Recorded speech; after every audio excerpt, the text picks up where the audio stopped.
There are over 500,000 kids in foster care across the United States, and making sure they're well taken care of takes a village. I'm Erin Lindstrom, and this is Foster Care Aware, a production brought to you by Tidewater Friends of Foster Care with support from the Barry Robinson Center. If you've had it on your heart to become a foster parent, volunteer, donor, advocate, or just want to learn more, you're in the right place. For more information on how to move forward, head to fostercareaware.org/next steps. And now I'm thrilled to share today's segment with you. Hey, I'm Erin Lindstrom, and I am joined by Audra Bullock, the president and founder of Tidewater Friends of Foster Care. And with us, we have Bianca Bennett, former foster youth and foster club young leader, and Brittney Carey, who's Foster Club's Young Leaders Program Manager. Ladies, thank you so much for joining us today. Thank you. Thank you. Yeah, we are so glad to have you, and I'm excited to hear more about yourselves and your journeys here and kind of where we're going and how we can get involved with Foster Club. So let's see, Bianca, would you mind starting us off and just kind of telling us a little bit about yourself and your journey through foster care? Sure. So my name is Bianca Bennett. I am 22 years old. I was in the New York foster care system at the age of 2. I was reunified with my mother at 3, and then I was entered back into the foster care system due to her substance abuse at 13 until I aged out at 21. I was placed in multiple homes, such as group homes, foster homes, and multiple kinship placements. And then eventually at 17, my grandmother became my legal guardian, and that's where I aged out with her. So foster care was kind of a journey for me, especially being in New York City. It's such a big city. It's so big, but not a lot of people let each other know that we're foster care kids. So I felt alone in the system, but aging out and being a part of Foster Club actually made me understand that I'm not alone. I'm not by myself. There's other kids out there who've gone through similar situations as me, and I'm not weird or different the way I thought I was growing up. So growing up, I thought foster care was kind of a hindrance, but now that I'm older, it's kind of a blessing. So I'm really happy that I went through that experience. Wow. Amazing. Thank you. Thank you for sharing. Brittney, do you want to share a little bit about yourself with our audience? Yeah, so my name is Brittney Carey. As you mentioned, I'm the Young Leaders Program Manager here at Foster Club. I've been here for about a year, and my background is primarily in trauma-informed education, juvenile justice, and just kind of critical cultural consciousness and social diversity and whatnot. So I'm really excited to bring all of that in my background to the programs we have at Foster Club and working with youth who have navigated through the child welfare system. That's super. Thank you, Brittney. Bianca, can you tell us, I know you had a very hard journey in foster care and a very long journey. Tell us what were some of the unexpected struggles. And I mean, I'm talking about what would, from an outside perspective, people not really expect to be a struggle for a foster youth? Well, one struggle in particular, me growing up in foster care, you usually have 2 types of foster care kids. One is the one who have behavioral issues, who are struggling with, internal issues that's going on in their life. And then you have the over succeeders. And that was me. I was in school always doing well. And to the fact where nobody really cared about my story or what I was saying because I was thriving in school. And a lot of people don't understand that usually those are the most traumatized kids because we're trying to use our success to overcome our obstacles. And I think that's really something that people need to understand is that trauma doesn't show the same for everybody. And it takes people to really get beneath the behavior and what kids are doing to understand that trauma is really a struggle that we go through. Disassociation was one of my biggest things that I struggled with in foster care.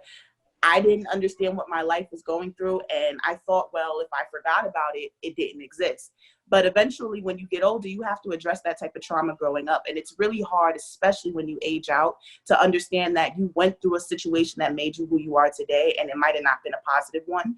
So just understanding that trauma is shown differently through every foster care kid. That was really a big struggle. That's amazing, because there's so many kids in care that have just terrible outcomes, not productive adulthoods, and to acknowledge that there's struggle for those that do have the resiliency, that do have, the fortitude to make it through and be successful adults is amazing, right? We all need to pause and recognize that these are traumatic events and children in care need space to heal, even though it might appear that they don't. They absolutely need space to heal. And we need to prepare our parents with the tools to recognize that even though you're doing well, that, there's going to be hurt there, and we have to own it. We have to hold space and move forward. So Bianca, kind of continuing along that line, that thread, you had different homes, different, residential, foster, kinship, that's the whole spectrum of foster care. What were some of the good elements of those various homes? And if you could paint a picture of your ideal home, what would that be?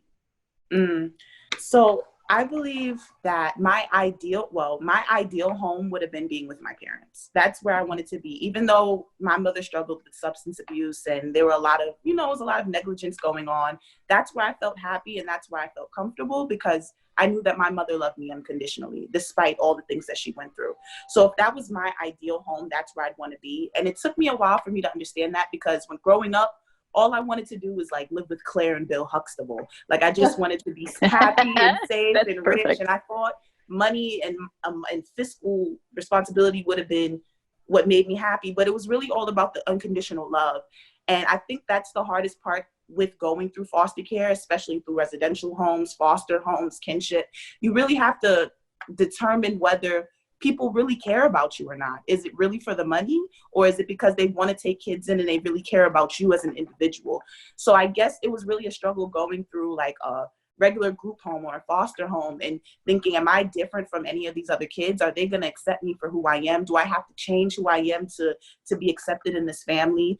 To where you would be into a kinship home where you live with a family member and you have to ask yourself, does this family member really even like me? Or are they just doing this because I'm family, quote unquote? So I guess it's really just trying to understand your worth as a young child and trying to understand the unconditional love that a home could give you.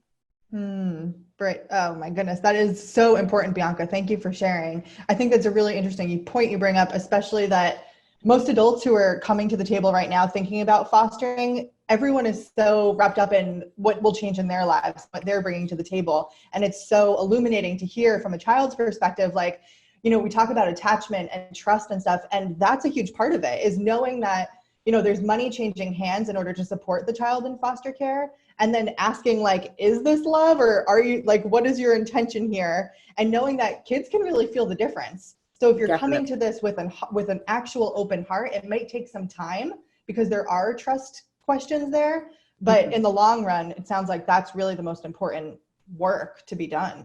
Yeah. Amazing. Brittney, can you tell us a little bit about the mission of Foster Club? Yeah, of course. So Foster Club's mission is to lead the efforts of young people and those from foster care, and make sure that they become connected, educated, inspired, and represented. Foster Club kind of began as understanding that young people in care didn't really understand the process and weren't really being informed on what was going on around them. It was just kind of being inflicted upon them, and they weren't being a part of that process.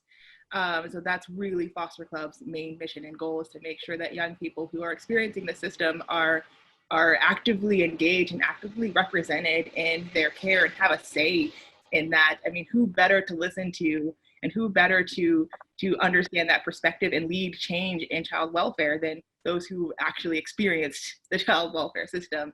And so we definitely want to make sure that, with our programming, especially with our All-Star internship program, we definitely make sure and ensure that the young people that we engage with are representative of those in foster care. So we know that disproportionately it does impact Black and Indigenous youth. We know that LGBTQ youth are disproportionately impacted by child welfare systems.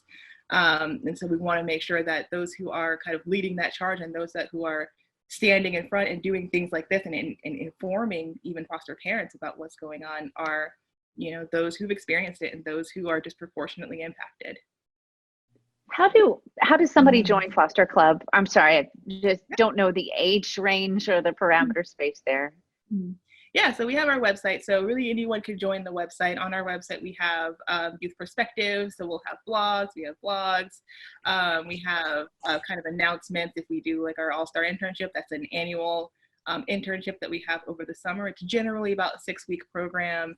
And we do hold it in our headquarters in Seaside, Oregon. Of course, with the crisis happening, everything's kind of shifted to being virtual. So it looks a little bit different, but we're still going forward with our internship program. And so that is one of the main ways I think that young people are engaging with us. We have kind of community-based clubs that we're kind of working on right now, to really have more connectedness of young people who are in care, and connecting with their peers and having near peer experts and having mentors, and just kind of having a community who is there to support these young people as they're navigating through care. So there are multiple ways that we interact with young people. That generally we're working with transition age youth and teenage youth, but definitely our goal is to reach anyone who is impacted by the child welfare system. Amazing. And then on the other side, you have a foster parent online training as well, right? Yes, we do. Can you tell us more about that? Yeah, of course. So in addition to working with youth, we do have foster online training. Our training is, it's trauma-informed, it's foster-informed, and so we definitely want to make sure that we're incorporating an authentic youth perspective in our online training. It's a 1-year subscription, and what I love about it is that it is really cost-effective, and it is very convenient, it's very accessible. If you have any technical issues, you can definitely call the office and a real person will help you go through every problem that you might be encountering. And so those are kind of my favorite things about our foster parent online training, because it does make it very accessible. We want more foster parents. We definitely need more foster parents. And so the more people who are trained and who have an informed perspective, that kind of will help shape, the lives of young people. Very cool. And then is the training, does it actually give the parents licensure, or is this something that they do in addition to going through another training and licensing program? So this would be in addition. So, okay. Licensing kind of depends where you are. So this would be more of an addition. Amazing. Yeah, that's fantastic. I was wondering, you mentioned advocacy work in child welfare. Can you tell us a little bit more, Brittney, about specific things that you're interested in accomplishing in the child welfare sphere? And then Bianca, I want to know, as a former foster youth, what do you want to see from a child welfare system? If you could change one thing, what would it be? So Brittney, tell us about the advocacy, please. Yeah, so that is, I think, one of the main things about my role with Foster Club as the Young Leaders Program Manager, was really engaging with the young leaders. And giving them the tools and the opportunities in order to effectively advocate for themselves. Because people don't want to hear me standing in front of child welfare professionals talking about things. I'm not the person they want to hear from. They want to hear from the youth. And so what we do is we just make sure that they have the tools. We have specific training that we arm our young people with. So there's strategic sharing. They learn kind of about youth-adult partnerships. They learn about the importance of these things.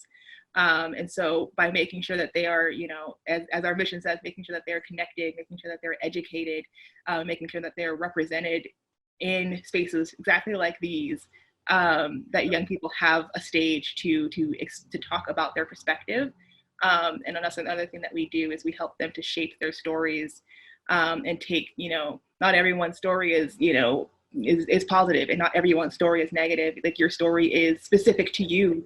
And so how can you use that story as a place of power and to inform and to change the child welfare system? So Bianca, give you a magic wand. What do you change? Can I say 3 things? Yeah. Yes, of course. Yes, you can. Thank you. So one thing I would change about the child welfare system is I would change the definition of family. I believe that family is unconditional, family is what you make of it, and family is a right.